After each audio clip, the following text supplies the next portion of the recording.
London doesn't wake with a roar, it whispers. In a quiet corner of West London, an ivy-covered mansion stands like a secret, elegant and unassuming, yet filled with stories of music that once shook the world. Behind those walls lives John Paul Jones, the silent genius of Led Zeppelin. So, what does life look like when the spotlight fades? Today, we step inside his London home to uncover the man, the legacy, and the quiet power of a rock legend. Before the world knew him as John Paul Jones, he was simply John Baldwin, a quiet boy growing up in Sidcup, a suburban pocket of southeast London. His childhood was not filled with fame or glittering lights, but with the hum of instruments and the rhythm of rehearsals. His father, Joe Baldwin, worked as a pianist and arranger for swing bands, and his mother also had roots on the stage. The Baldwins were performers through and through, touring with vaudeville-style shows. For young John, this meant life was never ordinary.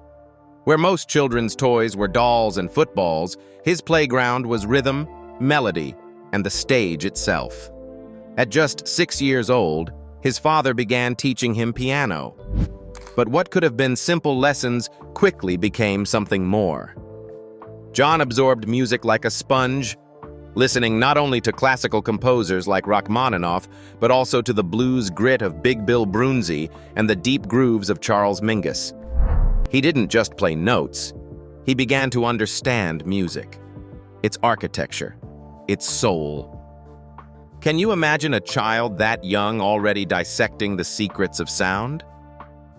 Because his parents were often on tour, John was sent to boarding school. At Christ's College in Blackheath, his talent could no longer hide in the background. By the age of 14, he was already serving as a choir master and organist at a local church, writing parts, leading choirs, and shaping music in ways far beyond his years. And then came a turning point. He bought his first bass guitar, a simple Dallas Tuxedo. Later, he upgraded to the legendary Fender Jazz Bass, the instrument that would anchor countless songs. Why bass? Because for John, it wasn't about the spotlight. It was about creating the foundation, the pulse beneath the melody. In the early 1960s, he joined small bands like the Deltas and Jet Blacks. But his true entry into the professional world came when he joined Tony Meehan and Jet Harris, former members of the Shadows. Touring with them, he realized his destiny. He was meant for the big stage. Yet rather than chasing the frontman's spotlight, he built his career behind it. By 1964, John Paul Jones had become one of the most in-demand session musicians in London. At Decca Records, his fingerprints were everywhere. The Rolling Stones, Dusty Springfield, Shirley Bassey, Donovan. If you turned on the radio in the 1960s, chances were you were hearing his work. He was arranging 50, sometimes 60 songs a month. The workload was brutal, but the recognition was undeniable. And yet, something was missing. Could a man destined for greatness remain forever in the shadows of other stars? It was during this period that the name John Paul Jones stuck, a suggestion inspired by a movie poster giving him an identity as cool and timeless as the music he made. Under that name, he released his first solo single in 1964, a small but important step toward a much bigger destiny. Then, in the late 1960s, fate introduced him to Jimmy Page. The two already knew each other from London's bustling studio scene, but now the timing was right. Page was forming a new band after the Yardbirds collapsed, and Jones asked a simple question. Need a bass player? With those words, rock history shifted forever. Soon, with Robert Plant on vocals and John Bonham on drums, the lineup was complete. At first, they called themselves the New Yardbirds, but the name quickly gave way to something far more powerful: Led Zeppelin. From the very first album in 1969, it was clear this was no ordinary band. Led Zeppelin I thundered across the world with songs like Good Times, Bad Times, and Dazed and Confused. Later that year, Led Zeppelin II cemented their dominance. with whole lotta love blasting from radios everywhere. By 1971, they had released Led Zeppelin 4, home to Stairway to Heaven, a track that would become one of the most iconic songs in rock history. But behind Robert Plant's soaring vocals and Jimmy Page's fiery guitar riffs, there was always John Paul Jones, the quiet architect, the man arranging strings, weaving in keyboards, mandolin, and bass lines that gave the music its depth. Without him, Led Zeppelin might have been powerful. With him, they were unstoppable. Throughout the 1970s, Zeppelin redefined rock, selling out arenas, breaking records, and creating albums that went multi-platinum and even diamond. But in 1980, tragedy struck. Drummer John Bonham died suddenly, and the band decided to disband. It was the end of an era. For many, it was the end of the story. But for John Paul Jones, it was only the beginning of a new chapter. After Zeppelin, he reinvented himself. His solo albums, Zuma and The Thunder Thief, showed an experimental side, daring, unconventional, and deeply personal. He collaborated with some of the biggest names in music: Paul McCartney, Peter Gabriel, R.E.M., Foo Fighters, Lenny Kravitz, earning respect not just as a bassist, but as a producer, arranger, and creative force. In 2009, he co-founded Them Crooked Vultures with Dave Grohl and Josh Homme, proving once again that his genius was timeless. And through it all, he never chased the limelight. Unlike so many rock stars who burned bright and faded fast, Jones built something different: longevity, influence, and quiet mastery. Because here's the truth: legends aren't always the loudest. Sometimes the ones who change the world are the ones who let the music speak louder than they ever could. And John Paul Jones has been speaking through his music for over 6 decades. So, with a career so rich, so disciplined, and so quietly revolutionary, what kind of home would such a man create for himself? To answer that, we step into his London mansion, where music and architecture meet in perfect harmony. Mansion in London. Tucked away in one of West London's most poetic neighborhoods, John Paul Jones's home doesn't scream for attention. It whispers. From the street, you might walk past it without realizing who lives inside. The facade is understated, ivy climbing across old brick walls, a slate roof glistening when it rains, copper gutters catching the morning light. It feels more like a retreat than a rock star's palace. But isn't that exactly the kind of home you'd expect from the man who always preferred to let the music, not the headlines, do the talking? The gate is simple, wrought iron and slightly weathered, opening onto a stone pathway framed by manicured hedges. As you walk up the path, the house seems to reveal itself slowly, like a song building verse by verse. There is no flashy display here, no towering walls declaring wealth. Instead, it's the details, the balance of proportion, the craftsmanship that speak volumes. Step inside, and the first thing that strikes you is the light. Tall Marvin windows stretch nearly floor to ceiling, washing the space in golden daylight. The beams of natural light sweep across rich wooden floors and high ceilings that echo faintly with every step, like a concert hall. Can you imagine how many melodies have first been hummed or played in this very room, drifting up into the rafters? The living room is at once grand and intimate. Vaulted ceilings give it a sense of scale, while a clean-lined gas fireplace anchors the space with quiet warmth. Above it hangs no ostentatious chandelier, but instead a piece of abstract art, one of the few bold splashes of color in a room designed around natural tones of cream, wood, and slate. French doors open outward to a quiet stone patio, where vines curl lazily around the edges and garden paths wind into a lush green retreat. In spring, the scent of jasmine floats in through the doors, mingling with the faintest trace of wood smoke. From here, the house seems to flow seamlessly into the kitchen, the heart of the home. This is no ordinary kitchen. Sub-Zero refrigerators hum quietly against one wall. A double GE dishwasher gleams beneath custom Amish cabinetry. And in the center rests a broad island where meals are shared, stories told, and perhaps a few songs scribbled on napkins. Just off to the side lies one of the home's most surprising features, a fully equipped prep kitchen. With its own fridge, ice maker, and storage, it allows for entertaining on a scale both grand and effortless. Can't you picture Jones hosting fellow musicians, preparing dinner while laughter and chords echo through the house? The details continue into every corner. Built-in shelving discreetly tucks away records and books, while thoughtful alcoves provide both storage and display. Even the practical touches, like a 3-car garage and a custom dog wash station, carry the same theme: functionality fused with finesse. Nothing here feels random. Everything feels designed with intention, just as Jones's arrangements in music were never accidental. Walk down the hallway, and you come to his private study, a space that feels like the soul of the house. Dark wood shelves line the walls, stacked with volumes on music theory, history, and literature. A writing desk sits near the window, the kind of place where time slips away as notes are sketched onto sheet paper or ideas are jotted into journals. Here, John Paul Jones doesn't need the roar of a stadium. He needs only a pen, a piano, and his thoughts. It is, quite simply, a sanctuary.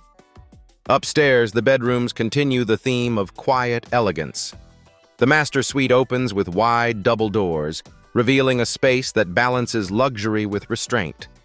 A bed dressed in crisp white linens sits beneath exposed beams, while muted tones on the walls and fabrics invite rest. The ensuite bathroom is clad in marble, with a soaking tub placed beneath a skylight, where one might imagine evenings spent unwinding after long days in the studio. But perhaps the most enchanting part of the home lies beyond the French doors at the back. The garden feels almost like a hidden world. Stone pathways lead you past carefully placed benches, past sculpted hedges and flowering plants that bloom in sequence across the seasons. A smart irrigation system keeps everything lush. But the true beauty is in the design. Natural, unforced, yet undeniably intentional. It is music translated into landscape, each corner its own soft refrain. Every mansion has its grandeur. This one has rhythm.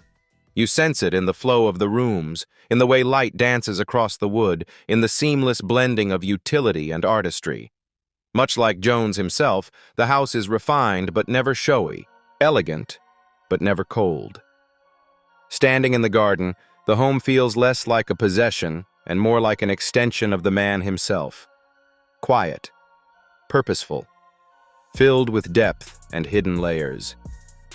And isn't that the truest reflection of John Paul Jones? The silent genius whose music built cathedrals of sound, yet who always chose elegance over excess. But as beautiful as this London home is, another question lingers. How did John Paul Jones build the fortune that allows him to live this way? To understand that, we need to look beyond the ivy walls, into the numbers, the royalties, and the career choices that shaped his wealth. By 2025, John Paul Jones's fortune is estimated at around $120 million. But how does a man so quiet, so deliberately removed from the chaos of fame, build such an empire? The answer, like his music, is layered. Each note, each decision, contributing to the wealth that sustains his understated yet refined lifestyle in London. It begins, of course, with Led Zeppelin. Between 1969 and 1980, the band released a string of albums that didn't just sell well, they redefined what success meant in rock music. Led Zeppelin II went diamond in the United States. Led Zeppelin IV went double diamond. And albums like Physical Graffiti and Houses of the Holy sold millions more. Each sale, each platinum certification, meant royalties. And unlike some bands of the era, Zeppelin owned much of their publishing. For John Paul Jones, who was both a co-writer and performer, These royalties became the foundation of his fortune. Even decades later, every time Stairway to Heaven or Whole Lotta Love plays on the radio, streams online, or appears in a licensing deal, a portion flows back to him. Can you imagine the quiet satisfaction of knowing your art still earns millions half a century later? And perhaps the most striking thing? He never let money change him. There are no private jets plastered across tabloids, no gold-plated mansions flaunted in magazines. Instead, his wealth flows quietly into things that matter: a carefully crafted home, instruments of unmatched quality, and the freedom to pursue music without compromise. So when we look at John Paul Jones's net worth, those $120 million, it isn't just a number. It's a reflection of a lifetime spent building, arranging, composing, and performing at the highest level. It's proof that you don't need to shout to be successful. You just need to create work so timeless that the world never stops listening. But Jones's story isn't just about what he earned. It's also about what he gave back. Because while his fortune tells one part of the story, his philanthropy reveals another, one that shows the heart behind the genius. Philanthropy. When you think of rock stars and philanthropy, the image often involves splashy headlines, million-dollar galas, or grand foundations named after themselves. But John Paul Jones has never followed that script. Just as he preferred to stand slightly back from the spotlight in Led Zeppelin, his charitable work has always been quiet, purposeful, and deeply human. The spark came early. Growing up in a family of performers, he saw firsthand how music could lift spirits and bring people together. That lesson stayed with him. Later, as his career soared, he remembered the struggles of young musicians trying to find their footing. He knew what it was like to practice in cramped spaces, to scrape together money for instruments, to rely on the encouragement of a teacher or a mentor. And so, when he had the means, he chose to give back in ways that reflected his own journey. One of his passions has been supporting music education. Over the years, Jones has quietly contributed to programs that provide instruments and lessons to children who might otherwise never have the chance to play.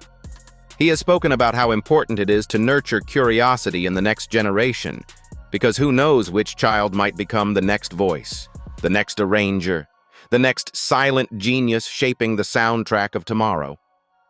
He has also lent his name and talent to charity concerts, often choosing causes tied to the arts or humanitarian relief.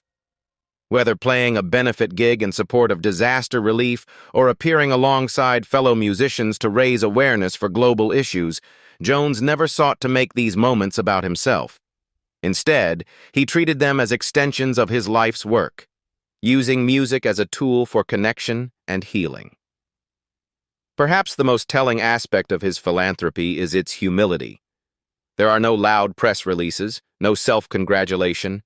Instead, his contributions often surface later, spoken about by those who benefited rather than by Jones himself. In many ways, his approach mirrors his role in Led Zeppelin: essential, impactful, but never needing to take center stage. For him, giving was not about spectacle. It was about balance. Just as his bass lines gave weight to Zeppelin's soaring sound, his philanthropy adds depth to his legacy. And maybe that's the lesson. True generosity doesn't need to announce itself. It simply exists, quietly shaping lives in ways that outlast the noise. And while charity shows us his heart, what about his private world? The life beyond the stage, beyond the studio, beyond even philanthropy. To truly understand the man behind the music, we need to step into the most intimate part of his story: his personal life. Personal life. If John Paul Jones's career was about sound, then his personal life was about silence, the kind of calm that grounds a man even when the world around him is roaring. Unlike many of his contemporaries who lived fast and burned bright under the glare of the spotlight, Jones chose something different: stability.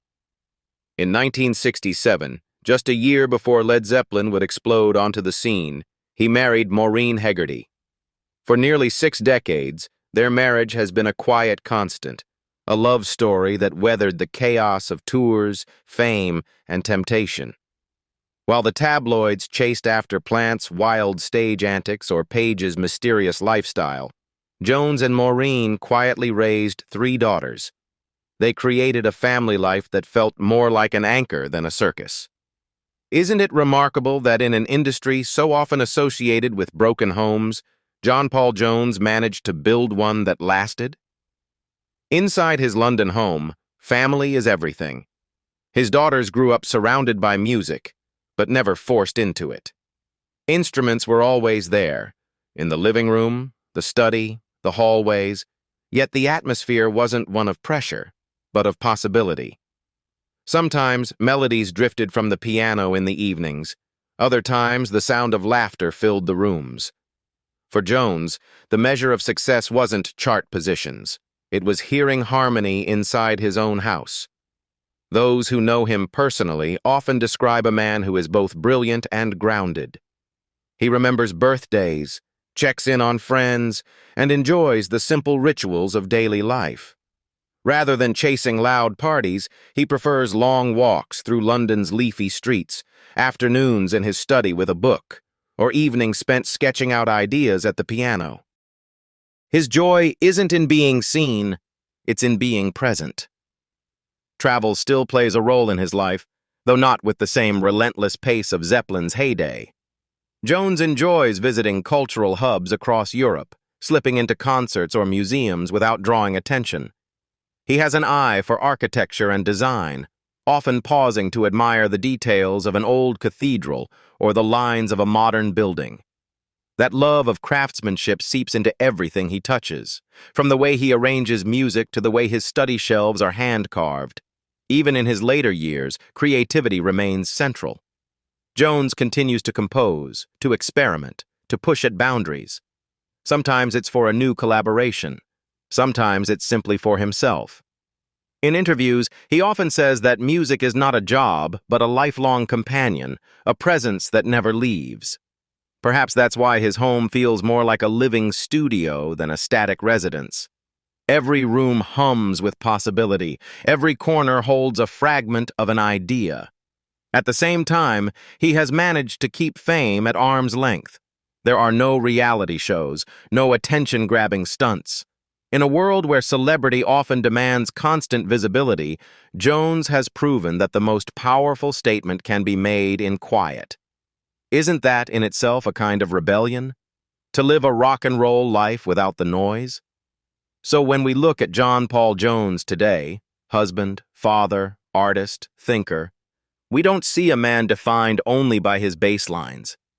We see someone who chose substance over spectacle, intimacy over image. And that choice has given him not only peace, but also a legacy that feels uniquely enduring. But legacy isn't just about the family or the home. It's also about the mark left on the world. And in the case of John Paul Jones, the world of music has never stopped honoring him. Which brings us to the next chapter of his story. The awards, recognition, and lasting influence that confirm his place among the greatest musicians of all time. When people talk about Led Zeppelin, the conversation often begins with Jimmy Page's searing guitar or Robert Plant's soaring vocals. But ask the musicians, the ones who studied the records, who dissected the arrangements, and you'll hear a different name spoken with reverence: John Paul Jones. Chris Dreja of the Yardbirds once declared him the best bass player in Europe. That's no small compliment. And it wasn't just empty praise. Listen closely to Ramble On, to No Quarter, to the intricate textures of Kashmir, and you'll hear it, the steady hand, the architectural mind behind the music. Isn't it fascinating that the man least in the spotlight may have been the one most essential to the band's sound? His influence didn't stop with Zeppelin. Generations of bass players cite him as their blueprint. Geddy Lee of Rush, Flea of the Red Hot Chili Peppers, Krist Novoselic of Nirvana, John Deacon of Queen, Tom Hamilton of Aerosmith, all of them have pointed to Jones as a guiding light. His style wasn't just about keeping time, It was about creating atmosphere, about transforming the bass from background support into a voice with its own poetry. Awards followed, of course, though Jones never chased them.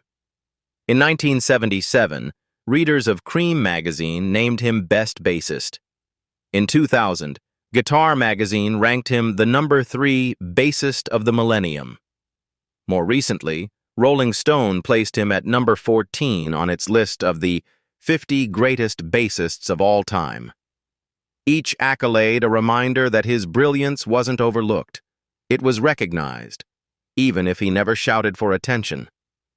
Industry honors also arrived. In 2010, the British Academy of Songwriters, Composers, and Authors awarded him the prestigious Gold Badge Award, a recognition reserved for those who shaped the very fabric of British music. That same year, he was given the Outstanding Contribution Award at the Marshall Classic Rock Roll of Honor, standing shoulder to shoulder with the very legends he once quietly supported. And yet, perhaps the greatest part of his legacy can't be measured in trophies or magazine rankings. It lives in the music itself, in the countless musicians who still study his lines, in the songs that continue to sell, stream, and inspire, in the way his work remains a compass for anyone chasing true artistry. But before we close this journey through his music, his mansion, his wealth, and his legacy, there's one more question to ask. What does it all mean? What can we learn from the life of a man who chose elegance over excess, depth over drama? So what does his story teach us? That true genius doesn't demand the spotlight, it creates it. And perhaps the greatest legacy is not in the noise we make, but in the silence we leave behind that still resonates. If this journey inside the London home and life of John Paul Jones inspired you, don't forget to like, subscribe, and share your favorite Zeppelin moment in the comments below. Because legends like Jones remind us, sometimes the quietest voices tell the loudest stories.